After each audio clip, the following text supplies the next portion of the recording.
Bueno, estamos con un caso nuevo. Así como dije en otro video, son dos videos que estoy grabando con Felipe porque Felipe está en proceso de crecimiento y no para de ladrar y no me deja trabajar. Pero yo sé que es un niño y estando acá conmigo se porta bien. Así que yo sé que no van a tener que aguantarle a Felipe porque Felipe es lo máximo. Pero bueno, es la única manera que estoy pudiendo trabajar actualmente. Así que para los que no lo conocen, él es Felipe Ignacio Landó. Bueno, antes de empezar este caso, quiero hablar a mis amigos de Colombia. Quiero empezar este video mandándole mis fuerzas y más sentidas condolencias para los que perdieron a familiares en el terremoto que azotó hace poco varias ciudades de este hermoso país y a todos los afectados con este hecho. Así como dije en otro video que había hablado de Venezuela, ahora es el momento de ayudar con lo que puedan, ¿sí? Si saben de centros de donaciones en sus localidades, dejen en los comentarios que así podemos difundir las maneras de apoyar a Colombia en este momento difícil.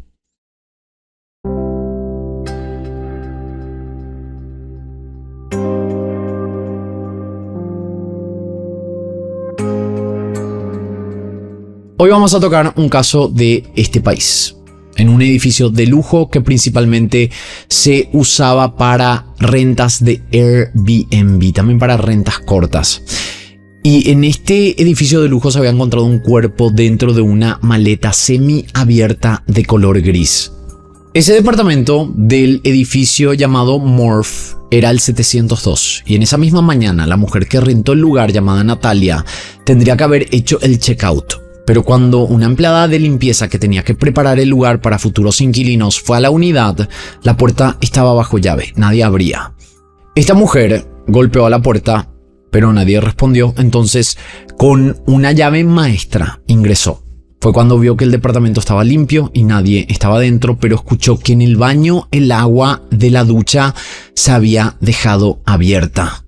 Fue cuando ingresó a este baño que vio la maleta gris, semiabierta, bajo el chorro de agua de la ducha. Y al abrir la maleta vio el cuerpo sin vida de la mujer que había rentado el lugar, de Natalia Villalba Angarita.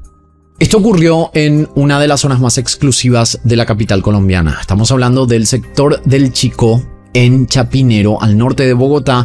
Y es un caso reciente ocurrido en la fecha 22 de junio del año 2026.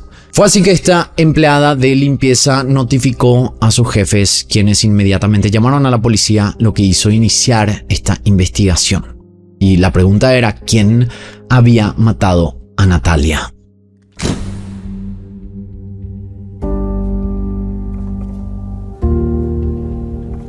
Bueno, seguimos con este caso. Natalia tenía 36 años, había nacido el 16 de octubre de 1989 en la ciudad de Cúcuta, cerca de la frontera con Venezuela, y era la mayor de 5 hermanos. 17 años atrás había decidido mudarse a Bogotá, donde vivió hasta el día de su muerte. Natalia era una figura importante en su familia porque había tomado el rol de segunda madre con sus hermanos. Cuando sus amigos hablaron de ella, aseguraron que era una mujer alegre, sociable, inteligente y líder entre sus compañeros. Su historial educativo fue impecable, con excelentes calificaciones en el colegio. Luego, al estudiar 2 semestres de ingeniería en telecomunicaciones en su ciudad natal, hasta que la familia entera se mudó a Bogotá. Luego, ya en esa ciudad, cambió de carrera y se recibió con honores como diseñadora gráfica. Mientras estudiaba, trabajó en un call center para costear sus estudios y luego se independizó mudándose de la casa familiar. Después de todo esto, Natalia incursionó en el modelaje y empezó a aparecer en catálogos y tapas de revistas. Ahora, hablemos de Henry. Él era el mejor amigo de Natalia y trabajaba como taxista. Es más, se conocieron cuando Natalia se mudó a Bogotá, que fue cuando Henry la buscó en su vehículo como parte de su trabajo, o sea, fue una clienta. En ese viaje inicial, Natalia y Henry mantuvieron una conversación sobre la razón de ella de mudarse a la capital y los sueños que tenía. Henry aseguró que vio en Natalia un reflejo de su hija. Entonces, le ofreció ayuda para encontrar un lugar donde instalarse, además de buscarla y llevarla a donde quisiese. Al momento del crimen, ellos ya tenían más de 15 años de amistad. En todos esos años, Ambos ayudaron de diferentes maneras. Cuando Henry estaba ocupado, por ejemplo, Natalia solía buscar a pasajeros. Y aquí ocurrió algo curioso. En uno de esos viajes, Natalia buscó a una clienta llamada Cristina. Y luego de eso, de haber conversado en ese viaje y haber hecho clic, como se dice normalmente, Cristina y Natalia empezaron una amistad que evolucionó a convertirse en mejores amigas. Cristina le daba un soporte emocional, también a veces hasta económico, si es que las cosas se ponían difíciles. Natalia con el tiempo abrió su propia empresa de diseño y su mejor amiga Cristina llegó a declarar que el sueño real de Natalia era abrir un spa de varios pisos. En el lado sentimental, Natalia tuvo unas cuantas relaciones largas, también serias, pero la más significativa fue una relación a distancia con un hombre llamado Cameron, de nacionalidad australiana, a quien conoció en internet. Ellos se solían ver en Europa, que era como un punto medio para ambos, y eso suele pasar mucho cuando la relación tiene una distancia tan grande como es entre Colombia y Australia. Aunque todos veían a esta relación como bien estable, terminaron separándose porque Cameron quería casarse y tener hijos, mientras que Natalia estaba enfocada en su carrera y sus emprendimientos.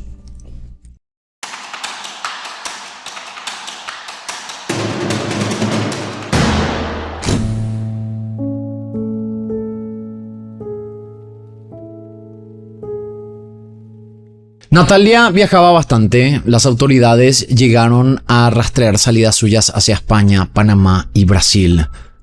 En su último viaje a Río de Janeiro, Natalia fue víctima de un robo. Según se reportó, le habían robado dinero en efectivo y su celular. Entonces, después de eso, tuvo que empezar a usar sus tarjetas de crédito para seguir con el viaje, porque por suerte las tarjetas las había dejado en el hotel. El problema fue que Natalia no pudo con esas deudas. Además, también se registró la compra de una motocicleta y esto llevó a que los bancos bloquearan estas tarjetas. La idea de Natalia para salir de esta situación era rentar el Airbnb en el edificio Morph y usarlo como oficina temporal. Entonces, rentaba un departamento cuando tenía reuniones o clientes, y estando en un lugar tan exclusivo, los clientes verían un potencial al trabajar con ella. Esa era la estrategia. Cristina fue la que la ayudó con esto. Ella pagaba los departamentos con su tarjeta de crédito con la promesa de que Natalia le devolvería el dinero pronto, y la estrategia funcionó. Para junio del año 2026, Natalia empezó a estar mejor económicamente. Le devolvió el dinero a su mejor amiga y ya estaba buscando un lugar nuevo para vivir. Vamos a los últimos días antes de su muerte. El cuerpo había sido encontrado el 22 de junio y el lunes 15 y martes 16 de junio transcurrieron con relativa normalidad. Natalia se encontró con su hermano para que le devolviera la motocicleta que ella le había prestado y compartió un almuerzo con su mejor amiga Cristina. Ambos dijeron, y estoy hablando de Cristina, su mejor amiga, y también el hermano, ambos dijeron que la vieron normal y sin que nada llamara la atención. El miércoles 17 de junio, Natalia se enfermó. Al parecer empezó a tener un malestar estomacal y muscular. Entonces pidió delivery de medicamentos y se quedó a descansar. Más tarde, Natalia habló con su madre. Ella le dijo que quería viajar hasta Cúcuta para votar en las elecciones, pero su mamá le dijo que no lo hiciera para no gastar más dinero. El plan de Natalia era viajar el 20 y volver el 22 a Bogotá, pero no lo hizo. Al final se quedó en la capital. Además, hablaron de unos clientes gringos que estaba por conseguir, y esa fue la última vez que habló con su mamá. Para el jueves 18 de junio, Natalia se sentía mejor y le dijo esto a Cristina cuando se comunicó con ella muy temprano. Cristina la quería visitar a eso de las 11 de la mañana, pero Natalia le dijo que mejor sería al mediodía porque estaba ocupada. Al final, Cristina no apareció en el departamento. Y esa fue la última comunicación que ella tuvo con cualquier persona de su entorno.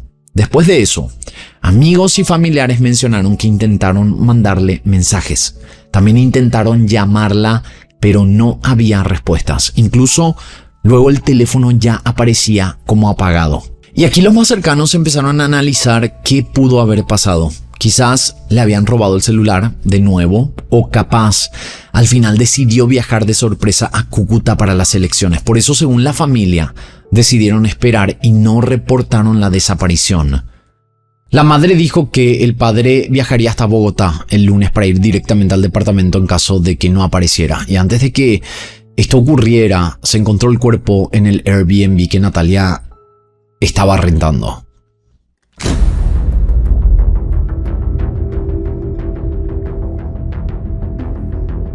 Bueno, vamos a la investigación. Ya sabemos cómo se encontró el cuerpo, pero hubo más cosas dentro de este Airbnb. Lo primero que podemos mencionar es que se encontraron 3 objetos contundentes en el departamento que fueron llevados como evidencias. De esto vamos a hablar un poco más adelante porque son objetos importantes. También se pudo ver que no había entrada forzosa en el lugar. O sea, o fue alguien que tenía acceso al departamento o Natalia le había abierto la puerta. En el lugar encontraron prendas de Natalia y documentos personales, pero su teléfono no estaba en ninguna parte. El cuerpo también contaba parte de la historia y además encajaba con la última comunicación de Natalia 4 días atrás.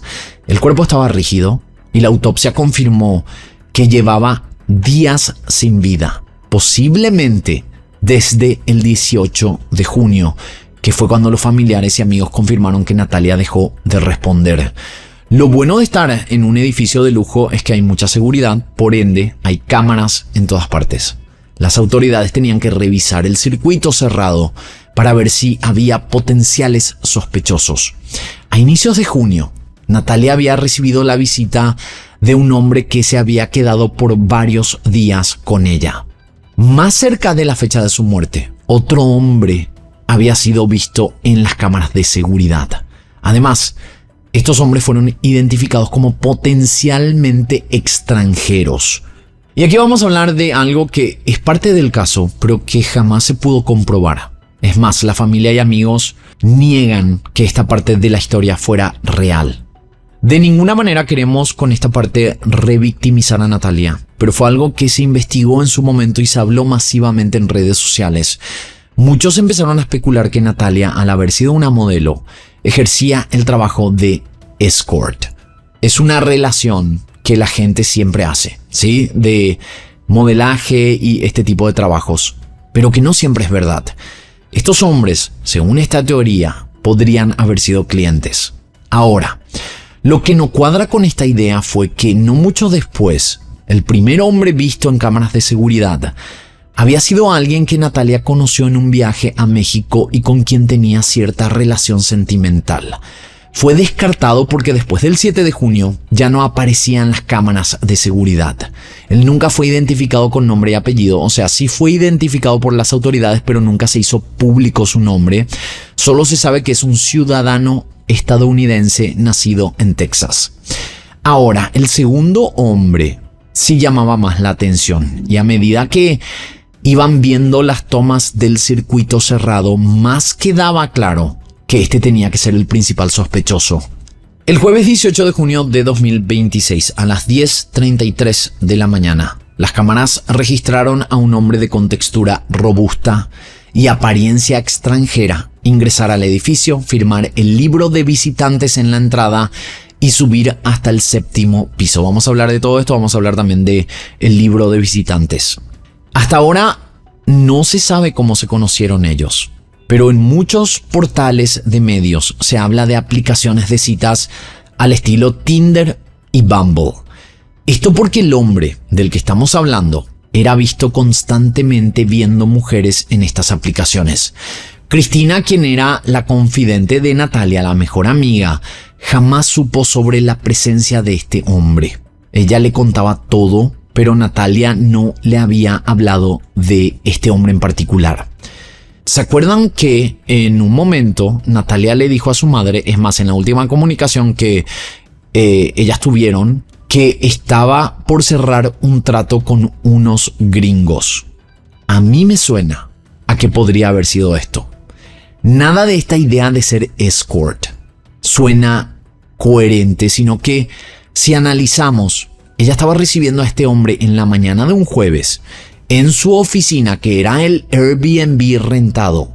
Por ende, aunque lo hubiera conocido a través de aplicaciones de citas. No sabemos si es que este hombre le inventó que quería sus servicios de diseño para ir hasta ese lugar. Obviamente esta es una conjetura mía, pero creo yo que tiene mucho más sentido que el trabajo como escort que recién mencionamos, que se habló tanto en los medios de comunicación y en las redes sociales. Las declaraciones de los vecinos sobre ese día se tornaron confusas. Algunos informaron haber escuchado música y más tarde discusiones en el apartamento, mientras que otros aseguraron que no escucharon nada. Ahora, las grabaciones contaban parte de la historia también. Este visitante trasladó sábanas al área de la lavandería del edificio. También se lo vio sacando bolsas de basura y utilizando el ascensor en repetidas ocasiones, que para los investigadores esto era evidencia de por qué el Airbnb estaba tan limpio.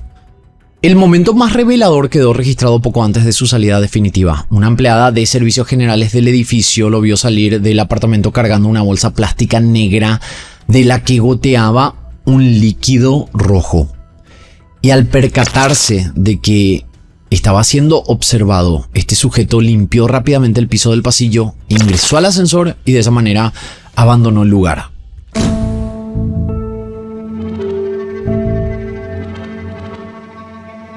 Ahora bien, había un problema con este visitante, y es que el nombre con el que había firmado en la recepción del edificio no era su nombre real. Y lo hizo, según concluyó después la fiscalía, precisamente para que resultara más difícil identificarlo si algo salía mal.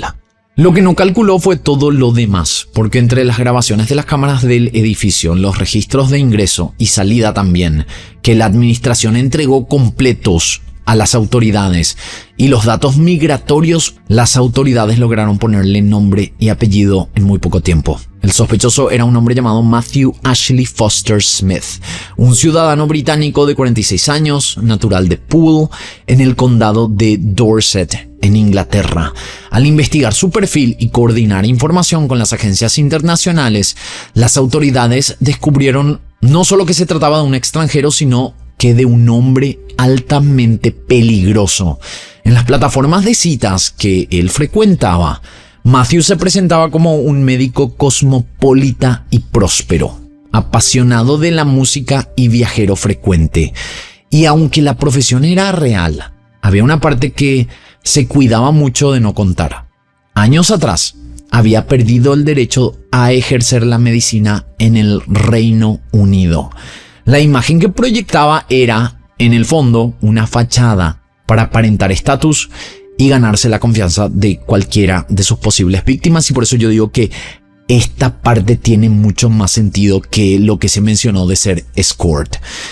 También quiero decir que estamos hablando de posibles otras víctimas, porque si bien no se le conoce todavía otros antecedentes de homicidio, Matthew no era un desconocido para el sistema penal británico. En junio del año 2020, él había sido arrestado y posteriormente condenado a 18 meses de prisión por acosar sistemáticamente a una exnovia. Él le había mandado de manera insistente mensajes, la había llamado y también le había enviado correos electrónicos, valiéndose de cuentas falsas para hostigarla y publicando fotografías íntimas de la víctima en redes sociales y en páginas de internet sin su consentimiento. Terminó admitiendo que había incumplido una orden de alejamiento vigente, y fue justamente esa condena la que le costó el derecho a ejercer como médico. Un detalle escalofriante de ese primer proceso es que quien lo denunció fue uno de sus propios amigos.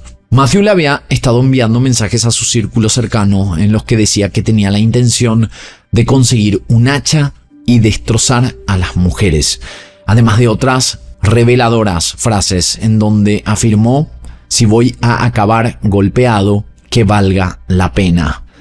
Apenas recuperó su libertad, Matthew reincidió. En el año 2023 se le abrió un segundo proceso por acosar a otra mujer. La perseguía hasta el gimnasio y la esperaba afuera de su lugar de trabajo. Por esos hechos, fue declarado culpable y condenado a 2 años y 2 meses de prisión. salió en libertad condicional de una cárcel de Reino Unido en enero de 2026 tras cumplir parte de esa segunda condena entre rejas.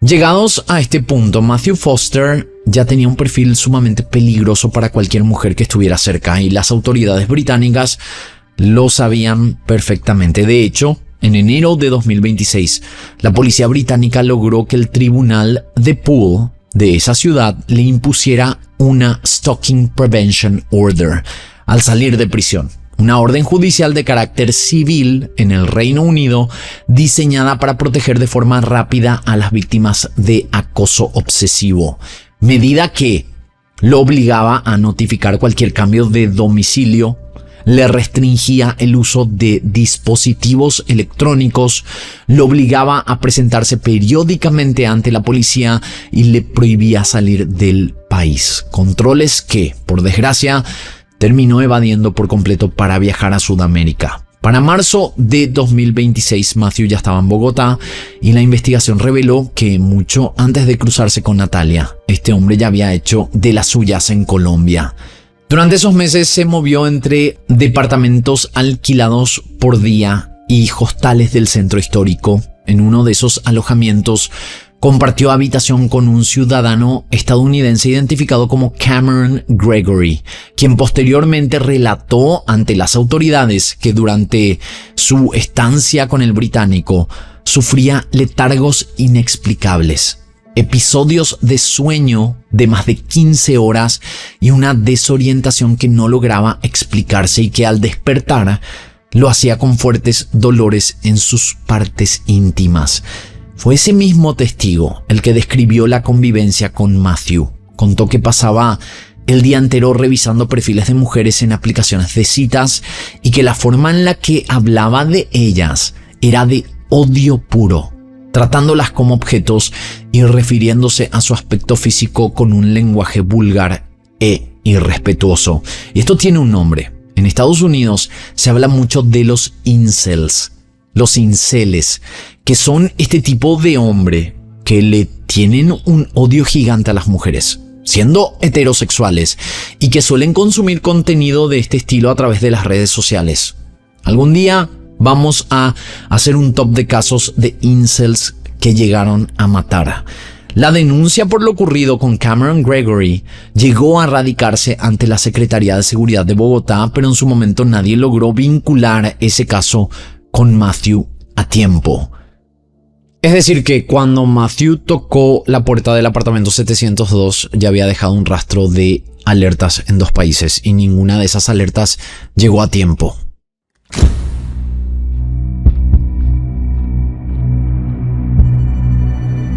Pero volvamos al jueves 18 de junio. Según la reconstrucción que la fiscalía presentó después, Matthew entró al apartamento a las 10:33 de la mañana y esperó a comprobar que Natalia estaba completamente sola, y una vez solos la atacó con múltiples golpes en la cabeza propinados con un objeto contundente hasta causarle la muerte. Después, gracias a las cámaras de seguridad, se pudo confirmar que se había quedado dentro del departamento por cerca de 3 horas. En ese tiempo introdujo el cuerpo dentro de la maleta gris, la arrastró hasta el baño, la colocó bajo la ducha y abrió la llave del agua. Según la propia fiscalía, aquí es donde su formación médica jugó un papel clave, porque sabía perfectamente lo que esa corriente de agua constante le iba a hacer al cuerpo y también al trabajo de los forenses. Mientras tanto, se dedicó a limpiar los rastros de sangre que habían quedado en el apartamento. Antes de salir, se cambió por completo de ropa, guardó las prendas que llevaba puestas en una bolsa y las arrojó al ducto de basuras del edificio, buscando dificultar que las cámaras de seguridad lo identificaran. Se llevó también el celular de Natalia, según la fiscalía, para evitar que se pudiera establecer el vínculo entre los dos. Y a la 1:23 de la tarde abandonó el departamento, arrastrando aquella bolsa negra que iba goteando por el pasillo. Las cámaras externas del sector permitieron rastrear sus pasos apenas salió del edificio. De ella se supo que caminó unas cuadras y abordó un vehículo de transporte por plataforma, o sea, Uber o alguna aplicación parecida.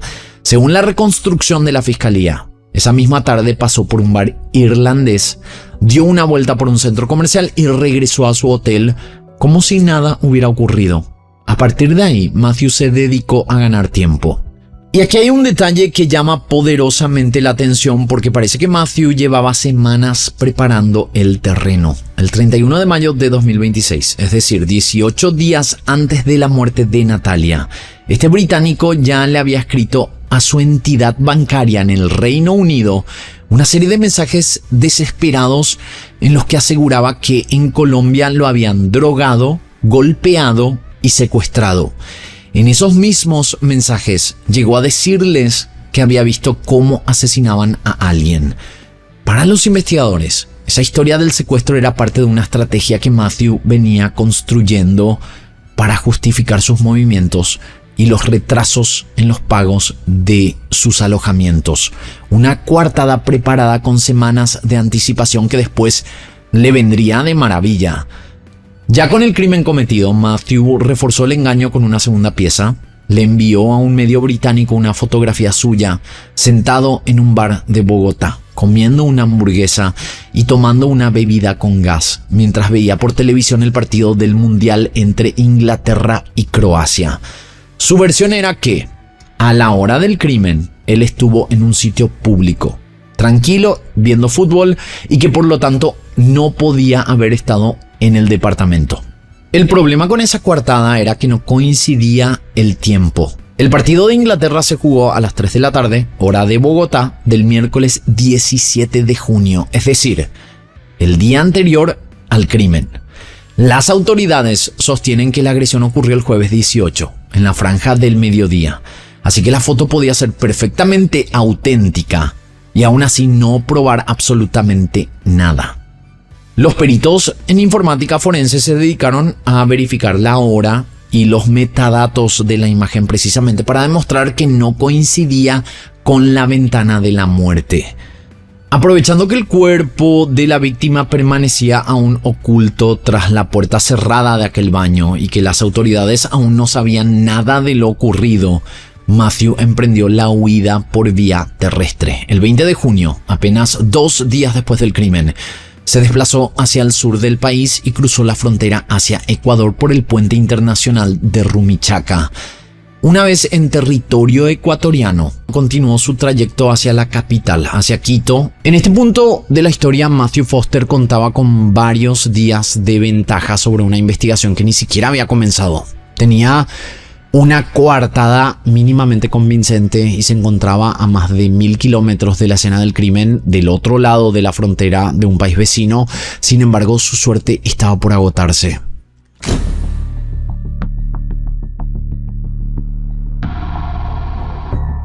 El hallazgo del cuerpo de Natalia generó un impacto mediático enorme, un impacto tan grande que permitió impulsar la investigación. Al confirmarse que se trataba de una muerte violenta y que el principal sospechoso había abandonado la ciudad días atrás, la fiscalía activó de inmediato los protocolos de cooperación judicial. Interpol emitió una circular roja prioritaria con orden de captura internacional contra Matthew Foster Smith, que para ese momento ya había sido identificado. Fue así como, gracias a la cooperación de 3 países, la policía de Dorset en el Reino Unido y la Interpol consiguieron rastrear los movimientos de Matthew mediante llamadas realizadas en el aeropuerto de Quito. Finalmente, el 27 de junio de 2026, 5 días después de haberse encontrado el cuerpo de Natalia, la cacería llegó a su fin. Agentes de Interpol y de la Policía Nacional del Ecuador desplegaron un operativo en la terminal aérea de la capital ecuatoriana e interceptaron al sospechoso justo cuando se encontraba en la sala de abordaje, a punto de salir de ese país, listo para subirse a este vuelo destino a Europa. El británico no ofreció resistencia física, pero entre sus pertenencias las autoridades hallaron evidencias determinantes. Portaba sus 2 pasaportes, el británico y también él tenía un pasaporte estadounidense, varias tarjetas de crédito a su nombre y lo más importante, tenía el teléfono celular de la víctima, el cual había intentado formatear sin éxito. 2 días después, el 28 de junio, Fue deportado formalmente a Colombia bajo un estricto esquema de seguridad y una vez en Bogotá fue trasladado a los calabozos del CTI para dar inicio de inmediato a las audiencias preliminares ante un juez de control de garantías.